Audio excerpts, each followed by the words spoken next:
Hello everyone. বেড়াতে এসে একটা ছোট্ট স্বপ্ন ছিল যে সুইজারল্যান্ডের পাহাড়ের কোলে দাঁড়িয়ে শাড়ি পরে কয়েকটা ফটো অবশ্যই তুলবো। তবে একদম শিওর ছিলাম না, কারণ সাথে ছোট্ট বাচ্চা রয়েছে, ওয়েদারটাও সবসময় ভালো পাবো কি না, আর এত সুন্দর ভিউ আসবে কি না যেখানে আমি শাড়ি পরে দাঁড়িয়ে ফটো তুলবো।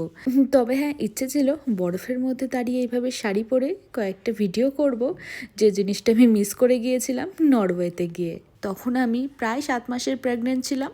সাথে আমি শাড়ি নিয়েই যাইনি, কারণ ভেবেছিলাম বরফের মধ্যে এমনি ঘোরাফেরা করতে হয়তো অসুবিধা হবে, তার মধ্যে আবার শাড়ি পরে কী ফটো তুলবো। তবে পরে খুব আফসোস করেছিলাম, আমরা যে অ্যাপার্টমেন্টে ছিলাম তার সামনেটাই পুরো বরফে ঢাকা ছিল, তাই বেশি দূর যেতেও হতো না। তবে এবার সুইজারল্যান্ড আসার আগেই রোহন আমাকে বারবার বলে দিয়েছিল যে আমি শাড়ি নিয়েছি তো, শাড়ি পরে ফটো তোলার সুযোগ আসুক বা না আসুক, সাথে যেন শাড়িটা অবশ্যই নিয়ে নিই। বলা যায় না কখন সুযোগ হয়ে যায়।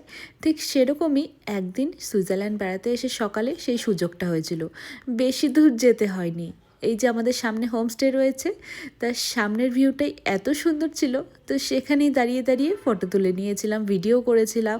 আর সেদিন ওয়েদারটা বেশ খারাপ ছিল, সকাল থেকে বৃষ্টি হচ্ছিল, তাই আমাদের যাওয়ার তেমন কোথাও জায়গা ছিল না। হ্যাঁ, দুপুরের পর থেকে একটুখানি ওয়েদারটা ভালো হলে তখন বেরোবো ঠিক করেছিলাম। আর যে মানুষ দুটোর জন্য আমার এই স্বপ্নটা পূরণ হলো সেটা হলো এই যে দেখুন, সামনে ফোন নিয়ে রয়েছে রোহন, আর কিট্টু ওদিকে ওর সাথেই ফটো তুলতে তুলতে মায়ের ঘুমিয়ে পড়েছে। বাবা আর মেয়ে সাপোর্ট করেছিল বলেই সকালে শাড়ি পরে বেরিয়ে ফটো তুলতে পারলাম। তো যাই হোক, বেশ মজা করলাম, বরফের মধ্যে না হলেও বৃষ্টির মধ্যে দাঁড়িয়ে দাঁড়িয়ে